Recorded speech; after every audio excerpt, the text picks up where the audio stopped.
बाबा तेरे ही भरोसे हवा बिच उड़ती जावांगी, बाबा डोर हथ छड़िया में कटी जाऊंगी, भोले मेरे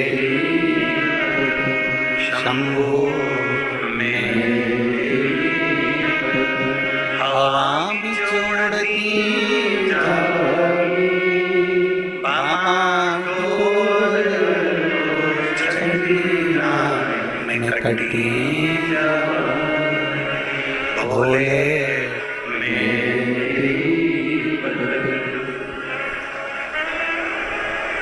शिवपुराण लिखी गई कागज के ऊपर,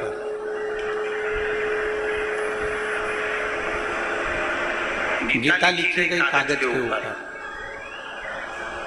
रामचरितमानस लिखी गई कागज के ऊपर, श्रीमद् भागवत लिखी गई कागज के ऊपर।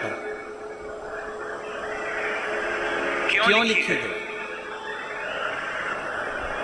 लिखने के लिए वस्त्र भी मिल जाते, लिखने के लिए और भी सामग्री मिल जाती, पर लिखा कागज पर गई है।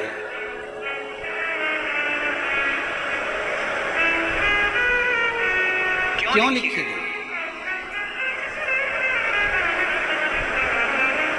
अखबार भी तो कागज का ही होता है। अरे बोलो तो जम के होता है। न्यूज भी तो अखबार पर लिखी जाती है। बहुत सारे ऑफिस में कार्य होते हैं, वो भी कागज पर लिखे जाते हैं, वो भी कागज के ऊपर ही अंकित होते हैं। बहुत सारी बातें होती हैं जो कागज पर लिखी जाती है, पत्र भी कागज पर लिखा जाता है, ऑफिस का वर्क भी सारा कागज पर होता है, होमवर्क भी कागज पर होता है, किताबें भी कागज पर होती हैं, और अखबार की जो न्यूज की कथाएं हैं, कहानियां हैं, काव्य है, सब अखबार पर लिखे जाते हैं। न्यूज भी अखबार पर लिखी जाती है, मैगजीन भी अखबार पर कागज पर लिखी जाती है, और पुराण, शास्त्र, गीता, रामायण, ये सब कागज पर लिखे जाते हैं। तो उस कागज में अंतर क्या?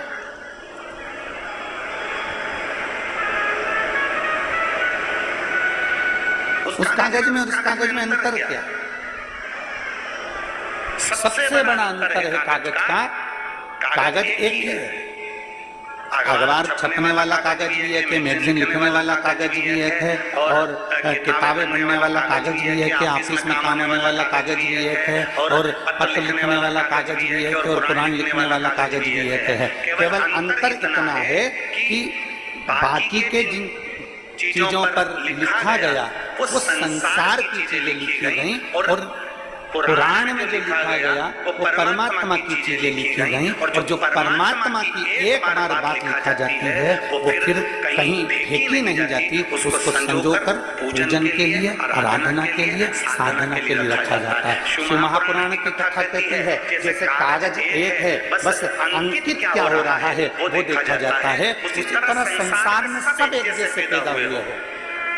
संसार में माता के गर्भ से जब जन्मे थे तुम्हें नहीं मालूम था कि तुम ब्राह्मण हो कि क्षत्रिय हो कि वैश्य हो कि शूद्र हो। माता के गर्भ से जब जन्मे थे तो तुम्हें नहीं मालूम था कि तुम्हारा शरीर पूरा है कि आधा है। माता के गर्भ से जब जन्मे थे तुम्हें नहीं मालूम था कि तुम गरीब हो कि अमीर हो। माता के गर्भ से जब जन्मे थे तुम्हें नहीं मालूम था कि तुम देख पाओगे कि नहीं पाओगे, सुन पाओगे कि नहीं पाओगे, चल पाओगे कि नहीं चल पाओगे, तुम्हें कुछ नहीं मालूम था।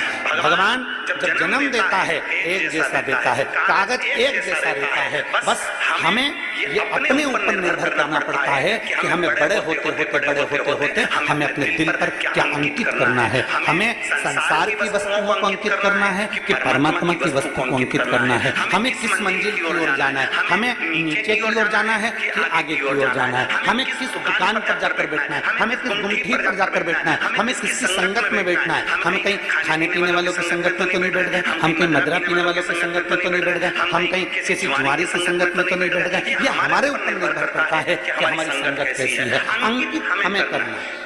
जब भगवान ने पैदा करा तब ये नहीं बताया कि तू ब्राह्मण है कि क्षत्रिय है कि वैश्य है कि शूद्र है। भगवान ने जब पैदा करा तो ये नहीं बताया कि तेरा शरीर कैसा है। परमात्मा ने तुझे देखा कि तेरा कर्म कैसा है, उस कर्म के हिसाब से तुझे जन्म दे दिया और जन्म देकर तुझे संसार में।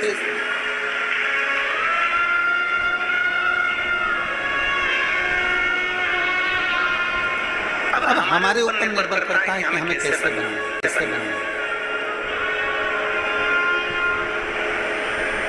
एक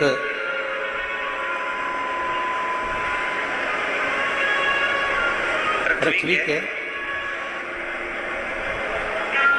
वीर योद्धाओं में श्रेष्ठ राजाओं में एक राजा हुए उत्तर भारत के हर्षवर्धन।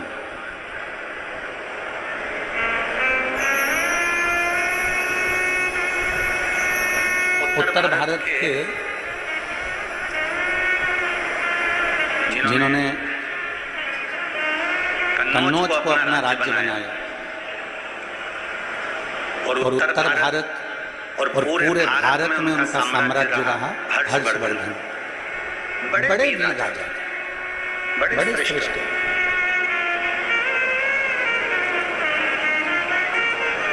केवल एक पंजाब में उनका राज्य नहीं था, बाकी के सब जगह पर उनका राज्य था।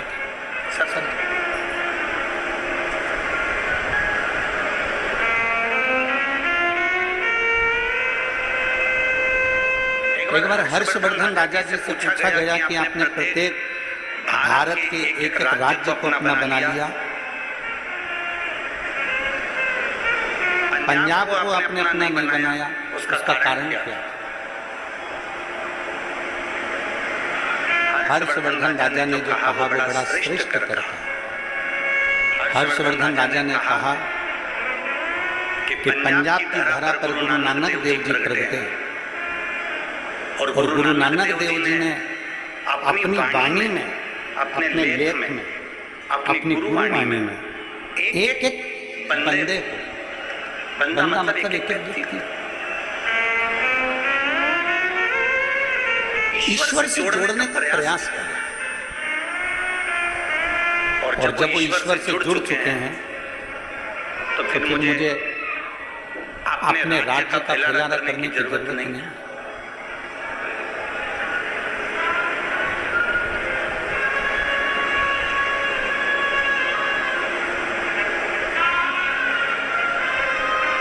भारत की भूमि के ऐसे संत गुरु नानक देव जी,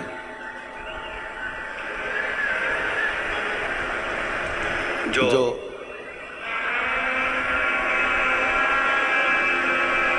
महाराष्ट्र की पवित्र भूमि पर जाते हैं, नागेश्वर में पहुंचते हैं और औंडा नागनाथ के मंदिर के बाहर बैठ जाते हैं और अपने साथ में बैठे हुए संतों से कहते हैं कि पुकारो नामदेव जी,